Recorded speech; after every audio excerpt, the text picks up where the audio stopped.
सोनमने इंदूरला परत आली, पण अशा पद्धतीने आली की कोणालाही त्याची कल्पनाही आली नाही. तिच्याशिवाय चारही मारेकऱ्यांना माहीत होते की सोनम एका विवाहित महिला म्हणून गेली होती, पण विधवा म्हणून परतली होती, ज्याची पटकथा देखील तिनेच लिहिली होती. 29 वर्षीय राजा रघुवंशी आणि 25 वर्षीय सोनम हे दोघेही इंदूरचे रहिवासी होते. राजा हा व्यवसायाने वाहतूक व्यवसायी होता आणि सोनमच्या वडिलांचा कोट्यावधी रुपयांचा प्लायवूड व्यवसाय होता. 11 मे रोजी रघुवंशी समुदायाच्या विवाहपत्रिकेद्वारे दोघांचे लग्न मोठ्या थाटामाटात झाले. यापूर्वी दोन्ही कुटुंबे एकमेकांना ओळखत नव्हती. हे नाते त्यांच्यासाठी एक आनंददायी योगायोग होता, कारण एकाच जातीचे असण्याव्यतिरिक्त राजा आणि सोनम दोघांच्या कुंडलीत मंगळ होता, ज्यामुळे लग्नात अडचणी आल्या. या दिवशी जेव्हा ते दोघेही स्टेजवर बसून पाहुण्याचे अभिवादन आणि आशीर्वाद घेत होते, तेव्हा त्याच्या चेहऱ्यावरील तेज आणि आनंद पाहण्यासारखा होता. प्रत्येकजण त्यांना आनंदी वैवाहिक जीवन आणि उज्ज्वल भविष्यासाठी शुभेच्छा देत होता. परंतु भविष्याच्या गर्भात काय दडलेले आहे याची कोणालाही थोडीशीही कल्पना नव्हती. आणि जेव्हा ही लपलेली गोष्ट उघड झाली तेव्हा सर्वजण स्तब्ध झाले.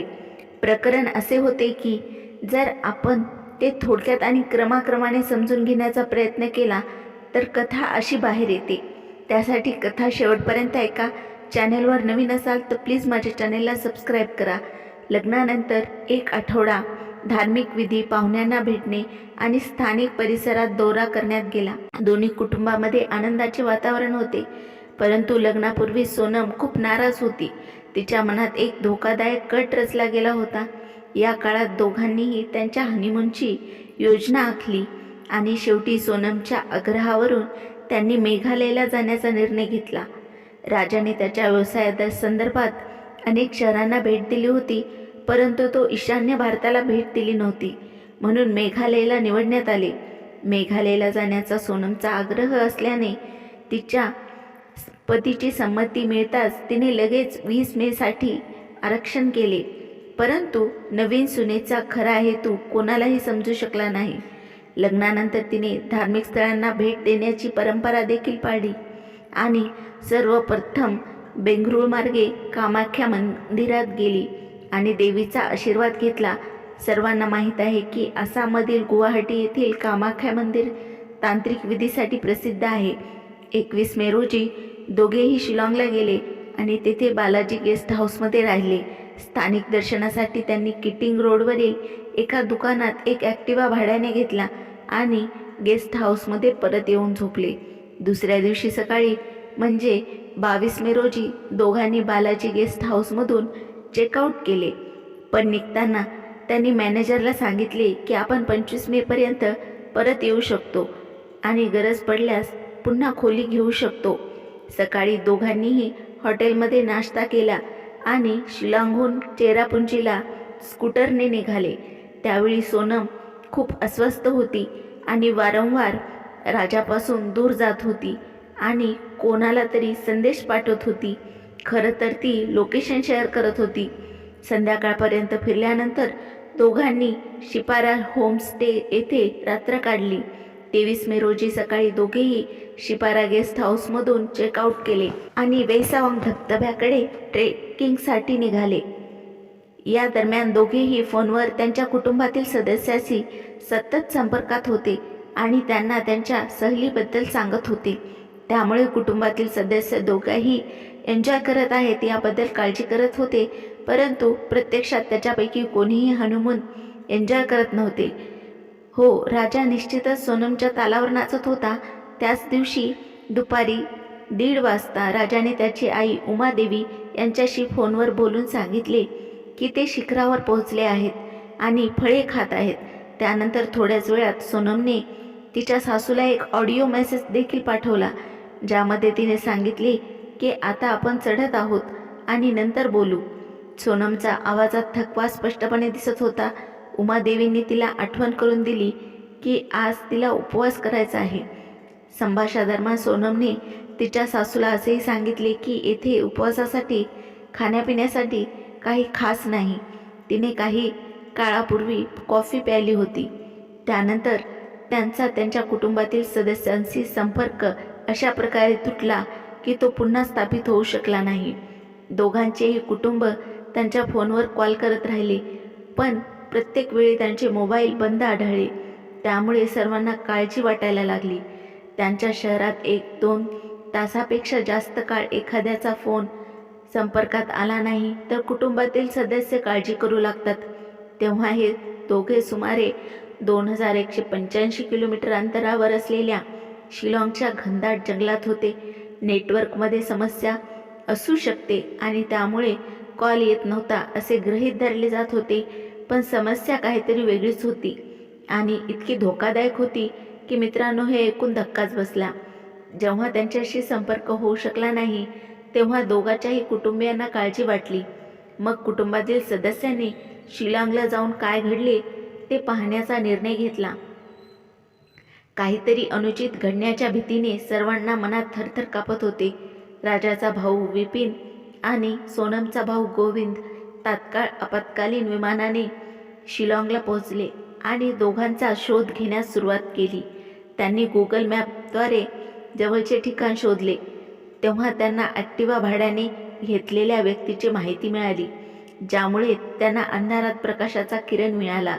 वाहन भाड्याने घेतलेल्या एजन्सीने पुष्टी केली की दोघांनीही ॲक्टिवा त्यांच्याकडून घेतली होती आणि दोघेही त्यात ओसारा हिल्सला निघून गेले होते.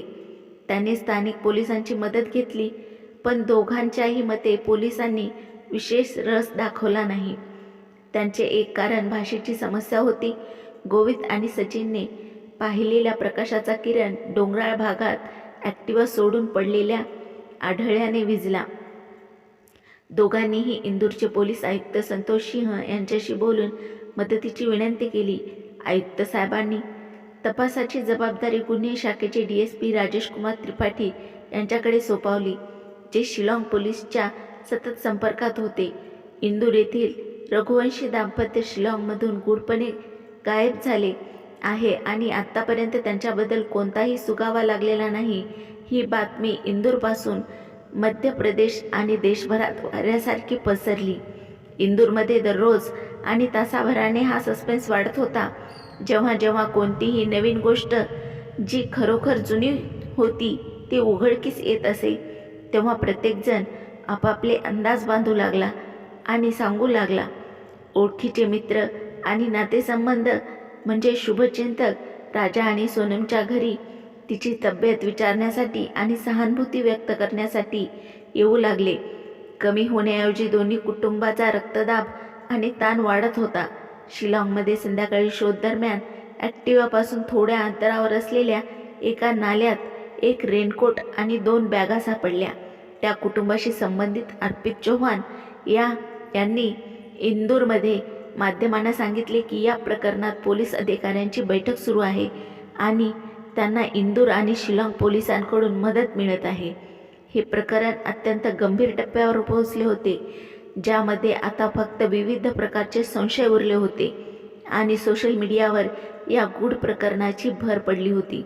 त्यामुळे मध्य प्रदेशचे मुख्यमंत्री मोहन यादव यांनी मेघालयचे मुख्यमंत्री संगमा यांच्याशी फोनवर बोलून त्यांच्या अधिकाऱ्यांना मेघालय पोलिसांच्या संपर्कात राहण्याचे निर्देश दिले.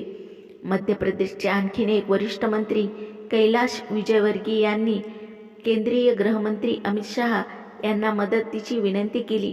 दरम्यान शिलाँगमध्ये शोध मोहीम सुरू होती, जी मुसळधार पाऊस आणि दाट धुक्यामुळे अडथळा ठरत होती. स्थानिक लोकांनी सांगितले की ज्या भागात ॲक्टिवा सापडली तो एक कुप्रसिद्ध भाग आहे आणि गुंड आणि गुन्हेगारांचा अड्डा आहे. तेव्हा सर्वांची भीती आणखीन वाढली. असेही म्हटले गेले होते की येथे यापूर्वीही जोडपे बेपत्ता झाल्याच्या घटना घडल्या आहेत. स्थानिक लोक या पोलीस रघुवंशी कुटुंबांना अपेक्षेप्रमाणे मदत करत नसल्याने विपिन आणि गोविंद यांनी एका यूट्यूबरची मदत घेतली. राजा आणि सोनमचे फोटो आणि व्हिडिओ एका यूट्यूबरला पैसे देऊन व्हायरल करण्यात आले. एका स्थानिक वृत्तवाहिनीलाही बातम्या चालवण्यासाठी पैसे देण्यात आले. दुसरीकडे कडक पोलीस शोध मोहीम प्रकरण सुटण्याऐवजी गुंतागुंतीचे होत चालले होते. राजाच्या कुटुंबाने या जोडप्याबद्दल माहिती देणाऱ्याला 5 लाख रुपयाचे रोख बक्षीस जाहीर केले. शिलाँगच्या खासी हिल जिल्ह्यातील सोहरा हिल्स, जिथून राजा आणि सोनम बेपत्ता झाले होते, तो एक अतिशय धोकादायक ट्रेक आहे आणि जगातील सर्वात जास्त पाऊस असलेल्या भागापैकी एक आहे. राजा साहस करण्यास मागे पुढे पाहत नव्हता, परंतु तो खूप सावध तरुण होता. चौकशी दरम्यान कोणीही तरी दोघांच्या भावांना सांगितले की येथे अपहरणकर्त्याची टोळी सक्रिय आहे. हे शक्य आहे की या टोळीने दोघांचेही अपहरण केले असेल आणि ॲक्टिवा खूप दूर सोडली असेल. असो, या भागात दरोडा सामान्य आहे, ज्याच्यामुळे स्थानिक लोक देखील एकटे येण्यास घाबरतात. रघुवंशी कुटुंबाला मदत करण्यासाठी इंदूरचे खासदार शंकर लालवानी देखील शिलाँगला पोहोचले आणि पोलीस अधिकाऱ्यांची भेट घेतली, ज्यामुळे पोलिसांच्या शोध मोहिमेला आणखीन वेग आला. परंतु त्यानंतरही बेपत्ता जोडप्यांचा कोणालाही सुगावा लागला नाही आणि जेव्हा सुगावा लागला तेव्हा तो राजाच्या मृतदेहाच्या स्वरूपात होता. शोध दरम्यान ड्रोनच्या मदतीने राजाचा मृतदेह एका खोल खड्ड्यात सापडला. जेव्हा मृतदेह बाहेर काढण्यात आला तेव्हा तो कुजला असल्याने त्याची ओळख पटवणे कठीण होते. उजव्या हातावरील टॅटूवरून राजाची ओळख पटली. या ठिकाणाहून एक महिला शर्ट, पॅटेरा 14 नावाचे औषध, विवो कंपनीचा मोबाईल फोन आणि एक स्मार्ट घड्याळ सापडले. हे ठिकाण ॲक्टिवा सापडलेल्या ठिकाणापासून सुमारे 25 किलोमीटर अंतरावर होते. राजाने घातलेल्या सोन्याच्या अंगठ्या गायब झाल्याने या जोडप्याला लुटण्यात आल्याची कल्पना पुष्टी झाली. राजाच्या मृत्यूची बातमी इंदूरला पोहोचताच शहरात शोककळा पसरली आणि देशभर पुन्हा चर्चा आणि अफवा सुरू झाल्या. चर्चा आणि अफवांचा बाजार तापला. पोस्टमॉर्टम नंतर राजाचा मृतदेह इंदूरला आणण्यात आला आणि अंत्यसंस्कार करण्यात आले. पण सोनमबद्दल अद्याप कोणालाही माहिती नव्हती. ती जिवंत आहे की नाही, जर असेल तर ती कोणत्या स्थितीत आहे आणि कुठे आहे, हे सत्य फक्त सोनम, तिचा प्रियकर राज कुशवाहा आणि तिन्ही कॉन्ट्रॅक्ट किलर्सना माहीत होते. सोनम आणि राजा बेपत्ता झाल्यावर दोघांचेही कुटुंब ज्योतिषी आणि तांत्रिकांना भेटत राहिले. एका तांत्रिकाच्या सल्ल्यानुसार सोनमचा फोटो घराबाहेर उलटा टाकण्यात आला. घरात शहाण्या माणसाने आंधळेपणाने भाकीत केले की दोघांचेही अपहरण करून निळ्या रंगाच्या घरात ठेवण्यात आले आहे. पण या प्रकरणामुळे खूप गोंधळ उडाला असल्याने अपहरणकर्ते खंडणीसाठी संपर्क साधत नाहीत. आता या पंडितजींना कोण सांगेल की राजाचे अपहरण झाले नाही तर त्याची हत्या झाली, ज्याचा सूत्रधार आणि गुन्हेगार त्याची पत्नी सोनम होती. गोविंद विक्रम आणि दोघांचे कुटुंब मेघालय पोलिसांना शिव्या देत राहिले. पण इंदूरमध्ये बसून भाकिते करणाऱ्या या तांत्रिकांना आणि ज्योतिषांना कोणीही पकडले नाही. जर त्यांच्याकडे काही शक्ती असली तर त्यांनी राजाच्या मृत्यूची भविष्यवाणी का केली नाही आणि ते सोनमबद्दल स्पष्टपणे काहीही सांगू शकले नाहीत. परंतु जेव्हा ती जिवंत आढळली तेव्हा ते त्यांच्या उलट्या चित्राच्या युक्तीला याचे श्रेय देताना दिसले. कालपर्यंत त्याचे नावही माहीत नसलेल्या पंडितजीची मुलाखत मीडिया घेत होती. काही दिवसांनी सोनम सुरक्षित आढळली. सोनमने जाणून बुजून हनीमूनसाठी ती दुर्गम जागा निवडली. तिने निवडलेली जागा तिच्या मूळ गावी इंदूरपासून सुमारे 2200 किलोमीटर अंतरावर होती, जिथे घनदाट जंगले, वन्य प्राणी, टेकड्या आणि धबधबे होते. पण ते सर्व पूर्णपणे असुरक्षित होते. परंतु आता हे सिद्ध होत आहे की ही ठिकाणे पतीच्या हत्येसाठी योग्य आहेत. 9 जून रोजी सोनम अचानक इंदूर किंवा मेघालयात नाही तर उत्तर प्रदेशातील गाझीपूरमधील एका धाब्यातून दिसली. तेव्हा हे रहस्य उघड झाले. यावरून मेघालय पोलीस या प्रकरणात पूर्ण गांभीर्याने आणि तत्परतेने काम करत असल्याचे सिद्ध झाले. सोनम सापडल्याची बातमी वृत्तवाहिन्यावर येताच टीव्ही पाहण्यास विरोध करणारे लोकही टीव्ही पाहण्यासाठी गर्दी करत होते. विशेषतः महिला या हत्येशी संबंधित प्रत्येक संवेदना कौटुंबिक मालिकांप्रमाणे किंवा याहूनही अधिक अनुभवत होत्या. गाझियापूरमधील एका धाब्यातून अटक करण्यात आलेली सोनम अस्वस्थ दिसण्याचा अयशस्वी प्रयत्न करत होती. सोनमला अटक करताना मेघालय पोलिसांनी सांगितले की तिने तिचा पती राजा याच्या हत्येचा कट रचला होता आणि त्यासाठी मारेकरीही ठेवले होते. 16 मे रोजी सोनम इंदूरच्या सुपर कॉरिडॉरमध्ये राजला भेटली आणि संपूर्ण योजना आखली. हत्येसाठी राजने त्याचे 3 मित्र आकाश राजपूत, आनंद कुर्मी आणि विशाल चौहान यांनाही सोबत घेतले. योजनेनुसार हे चौघेही शिलाँगला पोहोचले. सोनम यांना सतत तिचे लोकेशन पाठवत होती. 23 मे रोजी सकाळी जेव्हा ती राजासोबत मावळखियातला पोहोचली तेव्हा हे चौघेही तिच्या मागे गेले. सोनमने राजाला टेकडीवरील एका निर्जन ठिकाणी नेले आणि राजाजवळ पोहोचलेल्या आरोपींना इशारा केला. ते तिथे पोहोचले, पण काय करावे त्यांना सुचत नव्हते. त्यामुळे सोनम संतापली आणि ओरडली. यावर विशालने राजाच्या डोक्यावर धारदार शस्त्राने वार केला. आनंदने राजला धरले आणि आकाश पहारा देत राहिला. सोनम काही अंतरावर उभी राहून राजाचा मृत्यू पाहत राहिली.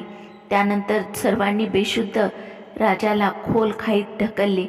योजना यशस्वी झाल्यानंतर विशाल, आकाश आणि राज इंदूरला परतले आणि आनंद बिना येथे गेला. सोनम ज्या मार्गाने गेली होती त्याच मार्गाने इंदूरला परतली, पण अशा प्रकारे परत आली की कोणालाही त्याचा अंदाजही आला नाही.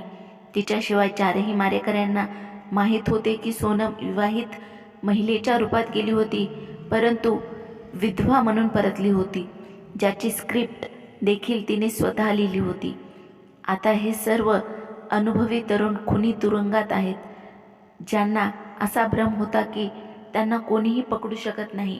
परंतु त्यांना याची थोडीशी कल्पना नव्हती की मेघालय पोलीस 23 मे रोजी सक्रिय झाले होते आणि त्यांनी राजा हत्येच्या प्रकरणाला ऑपरेशन हनीमून असे नाव दिले होते. या मोहिमेत 120 पोलीस सतत गुंतले होते, ज्यांनी 42 CCTV फुटेज आणि इतर पुरावे म्हणून गोळा केले होते. त्यापैकी महत्त्वाचे म्हणजे प्रत्येकाच्या येण्या-जाण्याचे आणि राहण्याचे पुरावे. आणि 20 दिवसात सोनमने राजशी मोबाईलवर 242 समजण्याचे पुरावे, याशिवाय अनेक ठोस पुरावे न्यायालयात साक्ष देतील. TRP वाढवण्यासाठी वृत्तवाहिन्या अजूनही या हत्येचा फायदा घेत आहेत. पोलिसांचे सिद्धांत आणि विधाने तुकड्या तुकड्यामध्ये येत आहेत, पण टीव्हीवर चिटकलेल्या प्रेक्षकांनी सोनमच्या धाब्यावर भेटताच सोनम हीच खुनी आहे आणि कट रचणारी आहे हे सिद्ध केले. ही कहाणी तुम्हाला कशी वाटली कमेंटमध्ये सांगा. कहाणी आवडली असेल तर लाईक करा, शेअर करा आणि सबस्क्राईब करायला विसरू नका. धन्यवाद.